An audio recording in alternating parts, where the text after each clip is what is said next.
Hey everyone, this is Jenny and Heather with Surviving Darkness, and we are on episode 4 this week. Last week we talked about the clutches of evil and control, and how the demonic presence or entity use different devices to get control over us and then to maintain control and to keep us scared in order to be able to have that control over us. This week, our plan was to go ahead and continue with that. However, today marks the 13-year anniversary of our brother's death, which was actually by suicide. And so we have decided to go ahead and start with that subject, go back to that subject because we talked about it a little bit in the first week. Anyways, we just wanted to talk about that today and the different family members and things that we have touched that has happened in our family with suicide since today is the anniversary of his death.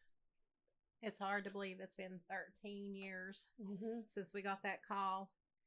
Um, he not only battled with like depression and stuff, he also battled with addiction for probably close to 20 years or more. So with that battle, it was just hard. It was hard for him to cope with any kind of mess ups. And he had been doing good, and then I guess you could say fell off the wagon. He had had some deformities in his body and had wound up on some pain medication and felt like he was becoming addicted to it. So it was like a cycle of addiction and depression and stuff that led to his final decision to take his own life. He had fought with the alcoholism forever, like you said, from the time he was like 17 years old, because he started out just partying like other people do. Yeah. And then it wasn't just partying for him because he had a predisposition to becoming an alcoholic, and just taking that time and doing social drinking as everybody else can do didn't work out that way for him. And so he had been sober for 3 years when he took his own life. So the night that we got the phone call was really a shock for all of us. We had said, and you'll have to excuse my voice, I've got kind of a cold, so I'm sorry if I keep clearing my throat. I'm sorry about that. Anyway, we were very surprised when we got that call, and just shocked, because he had been sober for 3 years. He had grandkids that he absolutely adored. He had a wife and two step kids that he loved, and his regular kids were a part of his life again because he had been in and out of their lives so much because of his drinking and alcoholism. And he didn't want to, he kind of thought about them, as crazy as it sounds, when he was drinking, because he would have like a relationship with them, and then when he would start drinking, he not only just wanted to do the drinking, but he also didn't want to affect them, and so therefore he would just kind of distance himself away from his kids. He distanced himself away from everybody pretty much, because there would be a year or two that we wouldn't even hear from him. We didn't know if he was alive or dead, and if the phone rang, if that was the phone call saying that he was no longer with us. It was a struggle, and I think that's why it was so shocking to get the call that he had committed suicide, because we thought he was doing so great. Yes. And any time before that, we would have expected that phone call saying, we found your son, or, we found your brother.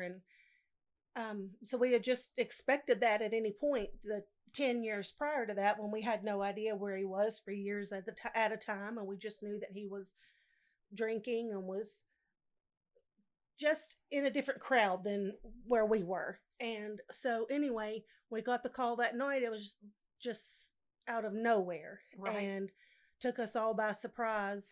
And I think what really gave us kind of an insight into his feelings was the fact that he left a letter. And I kind of am thankful. No, I am thankful for that letter, because that let us know what he was thinking and where his mind was at that point. Not everybody gets that. They don't always know. Not everybody leaves a note or a letter to tell you where their mind is in the middle of a suicide. They just do it. And with his letter, he let us know what he was thinking, what had led up to this, saying that because he was bipolar, he never woke up feeling normal like everybody else, and then he felt himself getting addicted to this pain medicine that this doctor had written, and he knew that he would just always have to fight some type of addiction, and he was so tired of that. And then, we have talked about numerous I've talked about it numerous times about different religions and things like that and how they believe. And we were always taught that if you commit suicide, then you go to hell. And so that was something that we had a hard time with, because that's the first thing that came to my mind is whenever we lose somebody, we have the consolation of knowing that we're going to see them again in heaven. If we know that they're saved and they're a Christian and they believe in Christ, then they're going to go on to heaven. But with this happening, we had no idea, or my first thoughts were, I don't even have that. I don't have the knowing that I'm going to see him again. And then Heather had like a dream that kind of let us know that. Well, it was one of those where it wasn't so much a dream. It was just that the enemy, it was like a week or two, maybe a week after his funeral, I had gotten hurt at work and was off work. So with the job that I do requires a lot of lifting of people, and I had broke a part of my lower back.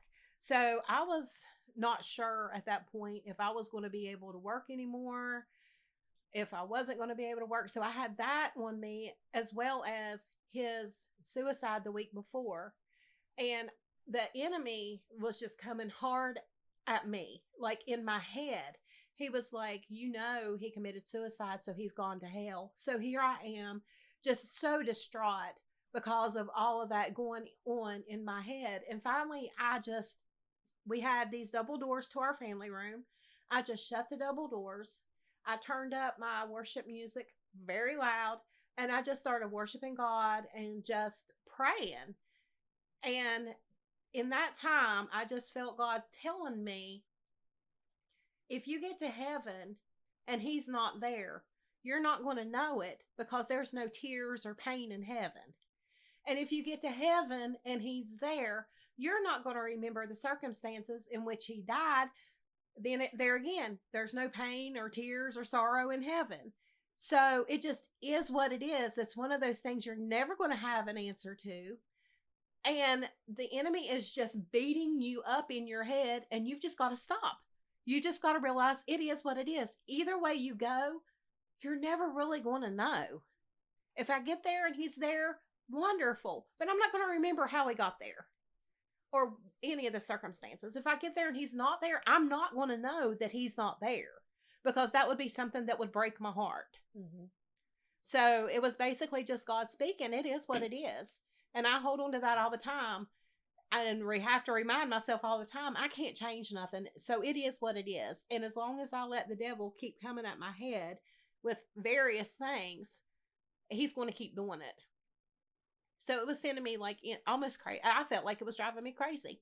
I had this situation with not being able to work, but I really feel that God used that as an opportunity, because he knew with me going into people's homes and things like that, and they knew I was off work, and other people who had gone in had told them, she's off work. So they would either say, well, are you feeling better? Thinking that I was sick, or they knew the circumstances that I was off, and they were like, well, I'm really sorry, which would send me into tears. I would drive down the road in between patients and I would be crying. It was just a very hard time. And I feel like God used that opportunity to let me sit down for a little while and not have all the outside stress of work, mm-hmm. and having to talk to people, and give me time just to deal with it. So it was right at that time that I had shut the doors and I was like, God, I give up. I mean, you got to help me. I'm going crazy here. That it was like, I guess 3 or 4 days later, they did the MRI and found that the spot that was broken on the X-ray, I'm not going to say supposed to be broken, you could see the part of the vertebrae torn off, the corner of it torn off. You couldn't tell by the time I had the MRI that there was any damage done at all. So it had completely healed, or miraculously healed, because there was no sign of it. Mm-hmm.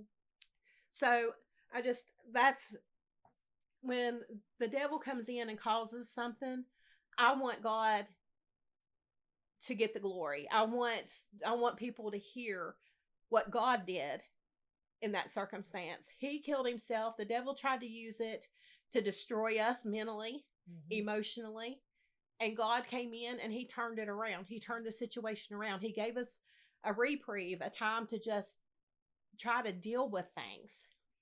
And like I said, I think even the letter, like the very last paragraph that he put in his letter was, please pray for me because I just want to go to heaven.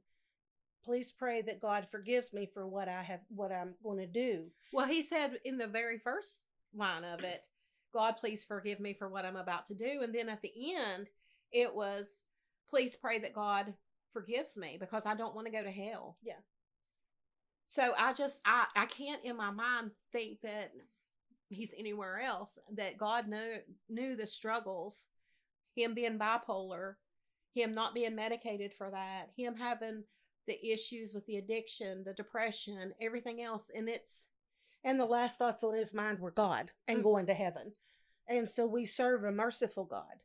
And so some people may just say that that's us with like wishful thinking or whatever, but also that is kind of our consolation, that was the last thing on his mind, was wanting to go to heaven, wanting to be with God.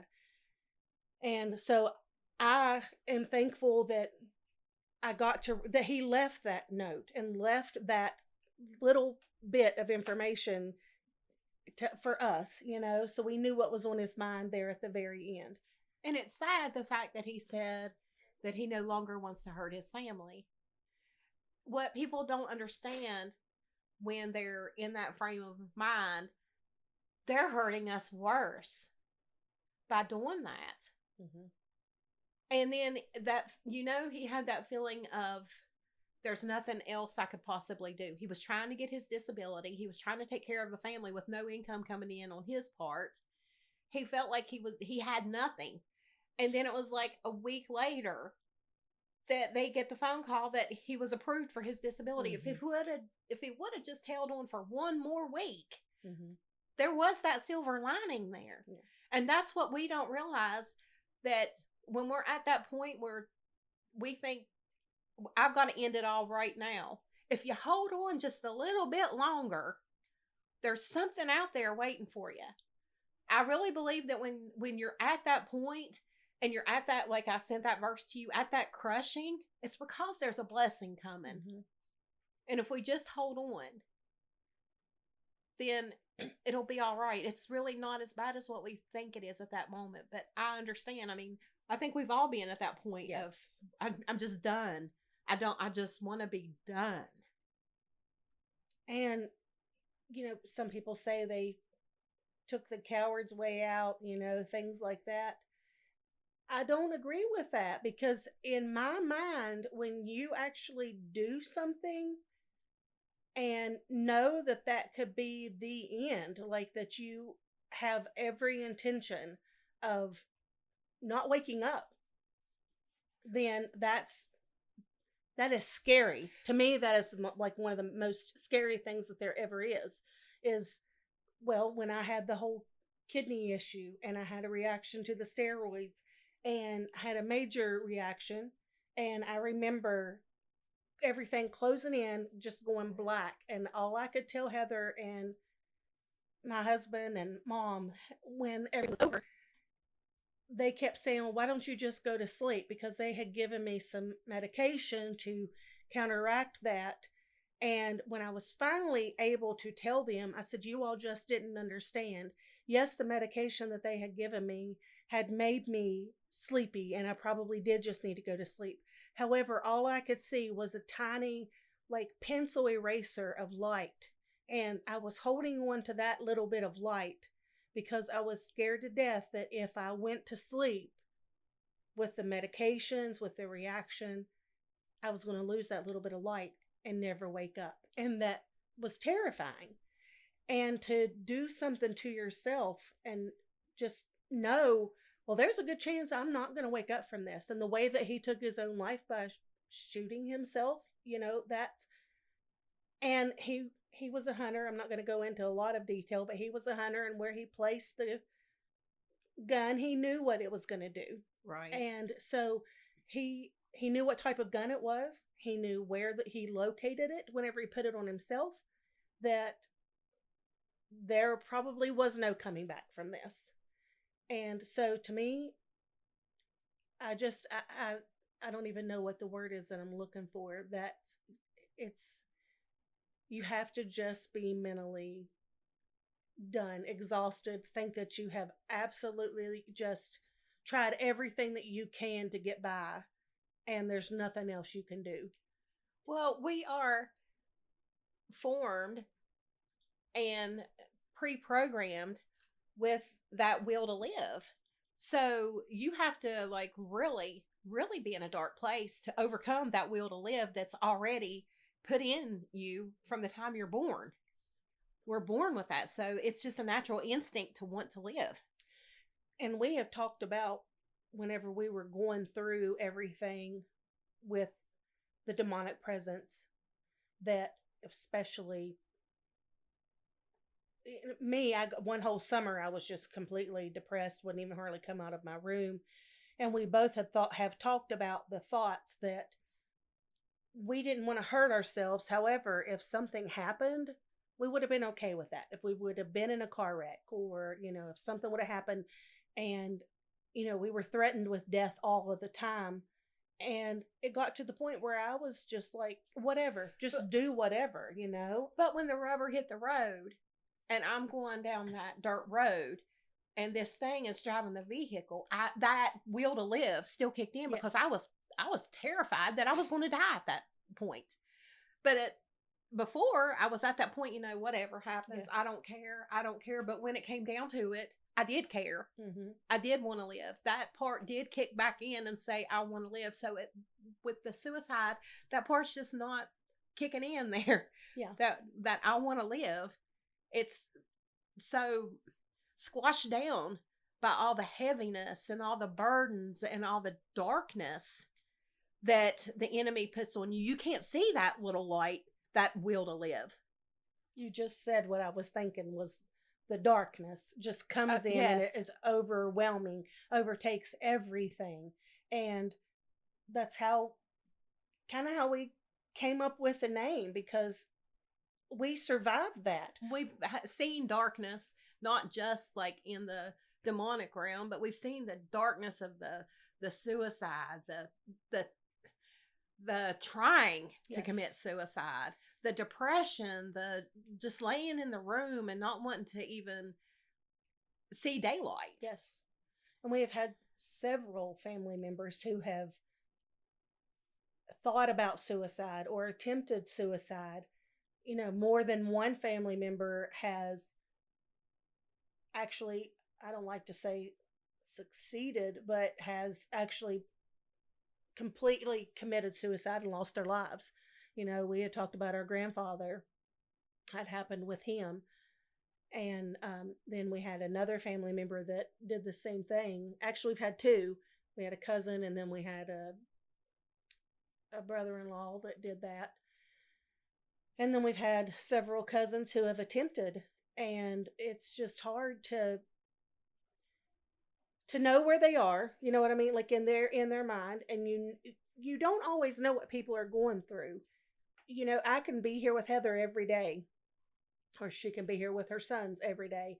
And until you are in their head, you have no idea, because we can put on fronts, or I can know that she's depressed, but that doesn't mean that I know that she's going to go in the bedroom and take a whole bunch of pills and lay down and go to sleep. I'm just going to think she's going to go in there and go to sleep.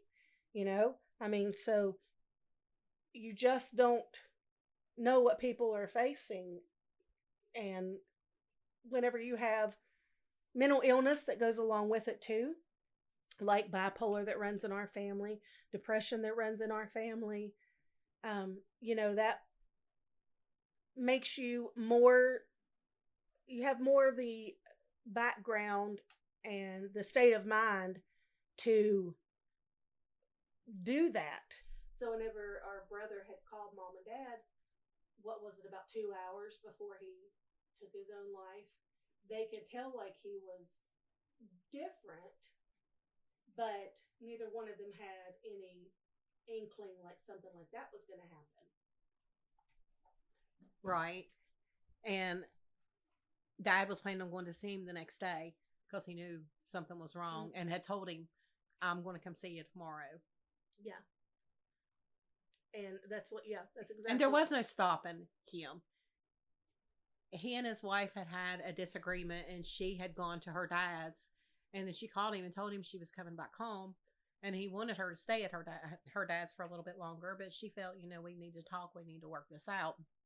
So she and her sons came back, and he was like, well, why don't you all go back in the back bedroom and play some video games and just give me a few more minutes. Just let me get myself together and we can talk or whatever. But before they could even get down the hallway, he did it. They had gone back to the back bedroom and he went ahead and shot himself while they were back there. He was bound and determined he was going to do whatever he was going to do, even if there was someone in the house. That determination was there. He had already wrote the note. He was already prepared, but they just came back sooner than what he wanted them to. So there's no stopping someone. I mean, a lot of people say, well, I wish I could have been there. I would have stopped them. There was people there, and it still didn't stop him. I really think that once the enemy gets in there, sometimes you can't think straight. No. And a lot of it for him too, when we talk about fear, he was afraid that he was going to let everybody down again. He was afraid that we were going to turn our backs on him. And I guess maybe the fact that he was in that place of reconciliation with his kids, everything was good. He had all the family around. He couldn't bear the thought of disappointing anybody again. So when he felt himself getting addicted to the pain medicine, he stopped it immediately, like cold turkey, and then went through the effects of it, of the withdrawals. So to help that, he drank a few beers, and once he drank the few beers, it was like, oh my gosh, I've failed because I've been sober for 3 years, and now I've drank 3 beers, so I've, just completely messed up. Nobody's going to want to have anything to do with me again. I've started drinking again, which he wasn't. It was just 3 beers, and that's, he didn't. We say that as an outsider, but in his mind, it's not. More than just 3 beers. Yes, because that was the hold that it had on him. Yes, it was the beer. I mean, everybody has their addictions. Beer was his addiction, and 3 would have led to 5, would have led to 12, would have led to 30 pack, whatever. In his mind, yes. It wasn't like I fell off the wagon, let me jump back on. Yes. It was, I fell off the wagon and that's it. I'll never be able to get back on it again. And like you said, he didn't want to be a disappointment to the family at all. And we would have been like, you know what? We understand. So you had 3 beers. It's okay. We're here. We're going to help you through this. It's just, but in his mind, that's not how it was. It was the hiding it. Yes. It was the leaving for a year or 2 at a time. It was the calling you and being sort of argumentative because he was drunk. Those were the things that were hard for us to put up with, because it wasn't our brother when he was in that condition. No. But to sit down and say, listen, I've messed up. and I have fallen off the wagon, and I'm trying to get back on, and I'm going to do all I can to fix this, would have been no big deal for us at all. No, We would at have all. been behind him 100%. And his wife at the time would have been too. She had been an addict in a different manner, and so she was an alcoholic, but she had been addicted to drugs, and they both kind of helped each other, and they truly loved each other, and so she would have been behind him also to help him too, because we feel like that.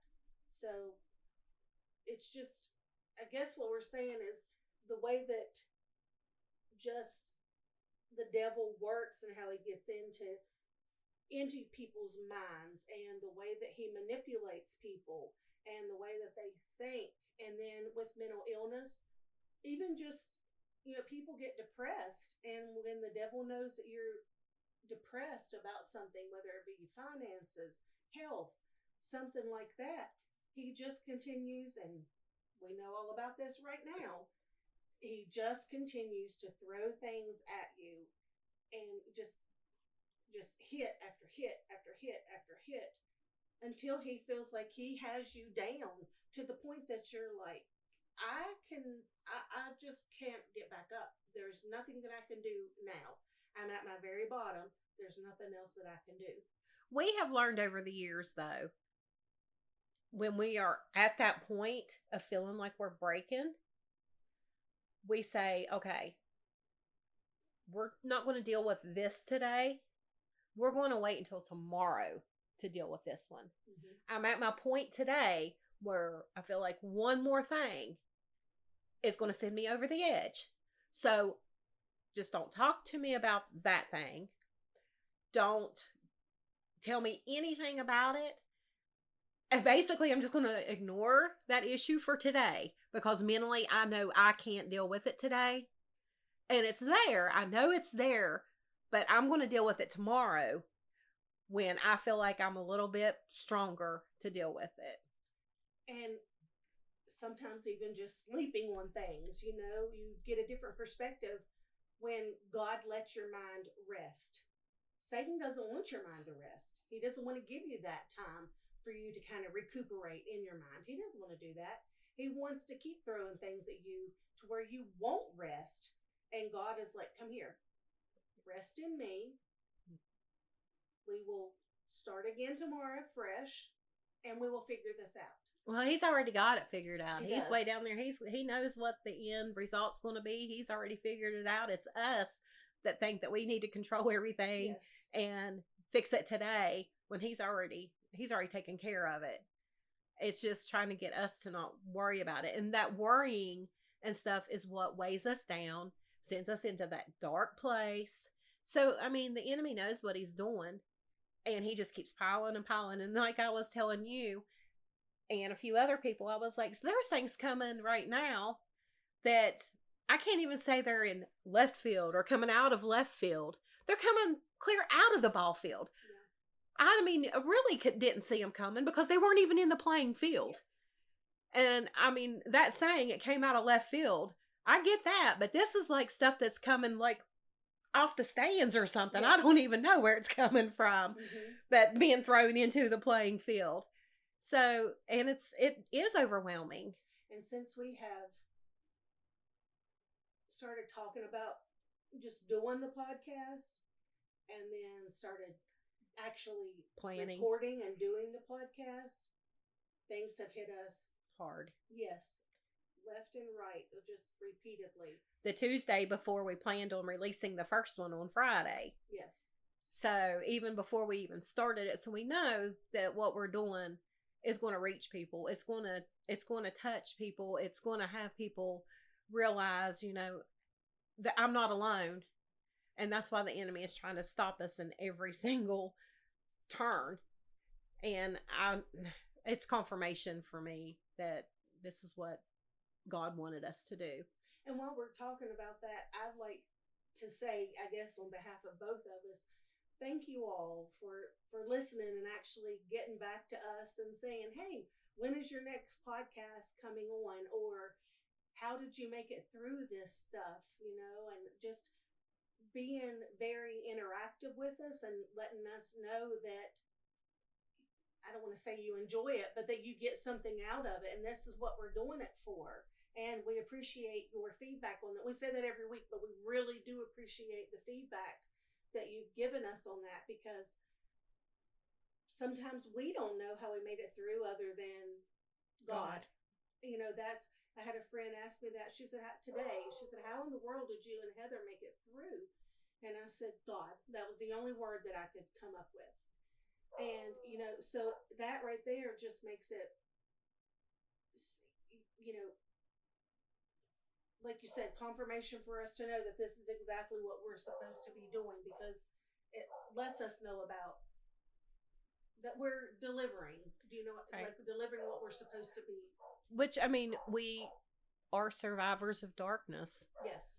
We've dealt with demonic stuff. We've dealt with suicide. We've dealt with, so much stuff. Depression. All kinds of stuff that we've dealt with. People that have addictions. And it doesn't just affect the person that's addicted. It affects everybody around them.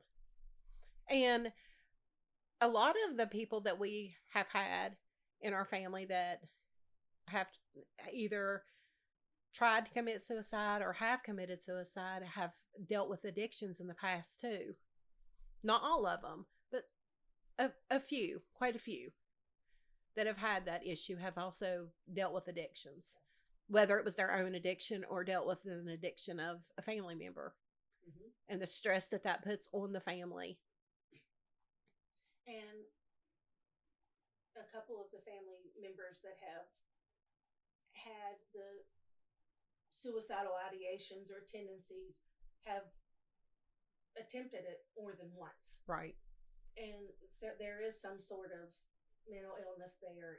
It's something that has actually been diagnosed and hopefully is being medicated correctly now. Right. Or not. They've gotten the therapy or yes. something that they need to realize that there's other options, that's not the option. Right. Yes. Yes. And even just us sharing, if we can just touch someone and let them know that, if you just hold on just a little bit longer, it's going to be okay. There's nothing that is pressing that has to be addressed right this second. It is okay. And I told Jenny last night, I said, I'm trying not to be selfish, but I feel I'm at that point. I can't deal with this issue right now. Mm-hmm. Not today. I said, and it's okay to say, I'll deal with this tomorrow or the day after when I have been prayed up and strengthened up and able to deal with it. But right now, I cannot mentally address that issue. Right. And Satan knows when you're at that point too, and he just keeps trying and trying. So, right. And like we've said before, the name of this is Surviving Darkness. We have an email, which is the survivingdarknesspodcast@gmail.com. And if anybody ever needs to reach out to us, if they're ever feeling low, no, we are not therapists. We are not trying to say that we are, but we can talk to you. We can pray with you if there's something that you need us to, and you don't feel like you have anybody else that you can talk to, or you're not sure that anybody else would understand. Yes.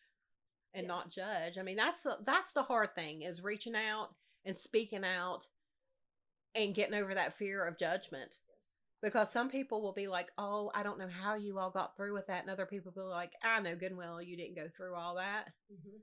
And they don't. And I don't really, I've reached that age that I don't care. Right. I know what we went through. I know what we've survived. I know what all we've seen. I know what all we have felt. I know it all. Yes. As far as what we have gone through. And I know that there's other people out there that have gone through things, maybe not the same things we've gone through, but in their minds, they have been in the same place that we've been. Mm-hmm. And maybe they don't have that support system of people to reach out to and say, hey, listen, I'm just really having a hard time right now. Yes. I just need someone who will listen Mm. without judgment. And I mean, we don't always have to give our opinion or tell them how to fix it, because that's not our job either. But just having someone who's going to listen. A lot of people don't even have that. Mm-mm. And at that time that we were all divided, we didn't have that. No. We just talked about that the other day because, excuse me, I knew that there were things that Heather was going through. I knew that she was going through the same things that I was going through. But there was no way that I could mention anything to her because of the fear that was driven into our minds about speaking to anybody about anything. And, our mom was going through the same thing, yet we were never allowed to speak to each other about these things. And it just makes you kind of wonder, people who have thought about suicide or have committed suicide, have they dealt with this same thing? Or what are they dealing with that has gotten them to that point that they are scared to talk to anybody about? And, they might not know God like we did.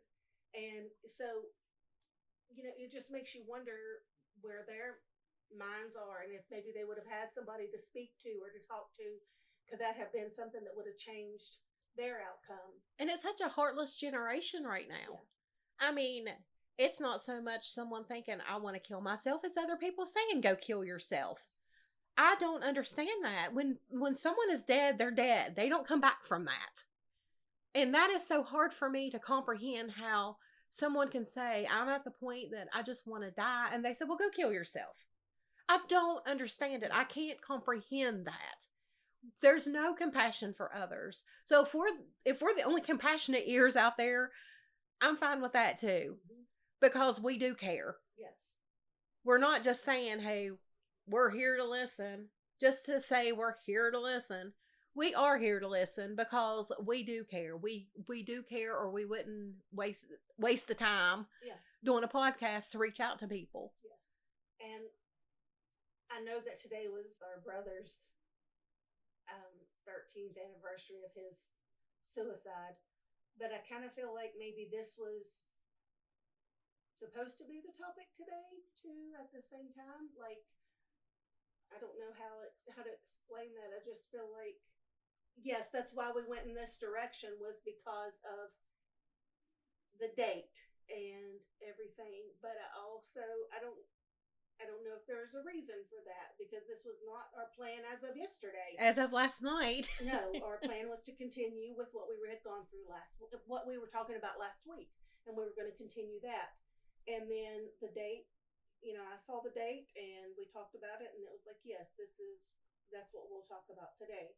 And our family has been affected by suicide in more ways than one. Our grandfather, and therefore my dad and his two siblings, were affected by suicide. And then the mental illness was also kind of passed down with them. And then we have, like I said, brother-in-law. So I've had two brother-in-laws, two different sides. Yes. And so close family members that we love dearly have been affected by this. Not just us directly, like we were with our brother. And so this is a topic that's very close to our heart. It's heartbreaking to know that people that you love are at that point that they don't want to be here anymore. To just know that they were there, they were at that point, and we weren't able to stop them. I mean, because they tried, and we weren't able to, and that just makes me so angry at the enemy. Yeah, it just makes me angry, and I'm like, you know what? You're trying to take the people that I love out, but that's just going to send me closer to the cross. And that's something that I was getting ready to say too, was it makes me sad that people don't have, or that even if they do have a close relationship with God, like one of these people that we knew, that the enemy can come in and just bore their way into their mind and their thinking to the point that that's the only way that they feel that there's any type of. But he don't care too. No. You can be physically down, not even in your right mind, from like a kidney function down, anything like that, having levels high from your liver issues or something, and not even be in your right mind. And that's exactly what he tells you. You need to just take your life, and you're not even capable at that point to make a sound decision, because you're in a hallucinatory state, and it's a physical illness that's causing that. And he don't care, just as long as you're gone. Just as long as you're gone, as long as you're not victory for him, right? As long as you're not around to witness and share your testimony and let people know what saved you and what got you out of the mess that you were in, that it was God that got us through. If he can stop anybody's testimony and reaching other people, he's going to do. There's no rules. There's no laws in warfare according to the enemy. No. So we just have to learn that we got something stronger. We know someone stronger than all that, and it just sends me closer to God. And this is how we survive. Everything that's meant to break me has just thrown me closer. And there are days when it's easy to give up. Yes. When you've reached the bottom and you're like, God, why are you letting all this happen? You know, you should be the one that's on my side, and why are you letting all this happen to me? You know, and feeling sorry for yourself. And then that's another way that Satan comes in and is like, oh, your God is not doing anything for you right now. You know, however he is. Right. You know, it's in his time. And he's always there for us, period. We just need to reach out for him and know that he's in control of the situation. And we just have to reach out to him and leave it at his feet. I am notorious, and I know I'm not the only one, for going to the altar or praying and just being like, God, I leave this right here with you. And then I go back into my pew and I sit down, and by the time that I have left the church, I have started worrying about that again, and I have picked it right back up. Right. And I know that I'm not the only one that does that, but it doesn't make it right. Right. You know, period, because that's what we're supposed to do. And, you know, while we were going through everything, I don't know about you, but some nights all I could just do was just say, God, I need you. And that's all that I could say. Right. And my mental health was not good during that time. Oh. And there have been numerous times that we've talked about it and said, I can see how people get to that point. Right. And that's what I was meaning by people who have actually, you know, committed suicide or have attempted suicide. Maybe don't have that relationship with God, and they don't have anyone to talk to about that, or anyone or anything to give them hope. And I'm so thankful that I do have God. I fail daily. I do things wrong daily. Period. I'm human. I just do. But I do ask forgiveness. I do try to not do those things over again. And I'm thankful that my God is a forgiving God. Right. And when I'm at that lowest point, I just remind myself, and I remind the enemy, that he knows the blessing that's coming, and he's just trying to stop it. So I'm just waiting. I'm just waiting for that abundance to flow, because it's coming. We don't go through all these things to not have a testimony, to not overcome, because we're overcomers in Christ. Right. So I just hold on to that no matter what it looks like, that's not how it is. Right. Because we can't see what's going on in the spiritual realm over there. So what it looks like is not how it is. Right. And what the devil is telling you that it looks like is not how it is. He's not going to tell you anything good. He's just going to tell you the bad. What it looks like, just keep that in mind. What it looks like is not what it is. Just hold on for another week, 2 weeks. Give it to God. Let him deal with it. And then you'll look back when that blessing comes and be like, you know what? I thought I was going to lose my mind during that time. But look what God blessed me with. And it's not always financial. Sometimes it's just a happiness that you don't even know where it came from. So, are we good for this one, you think? I think so. We'll just go ahead and wrap up this one for today. And we'll say that we're going to plan on picking up on the one prior with the control and the clutches of evil. That's the plan for right now, but we don't know what God will decide, so we'll just let him decide what we're going to do, because we're not doing it for our glory, we're doing it for his. And we'll just leave it at that for now. You all have a blessed week. Thanks for listening.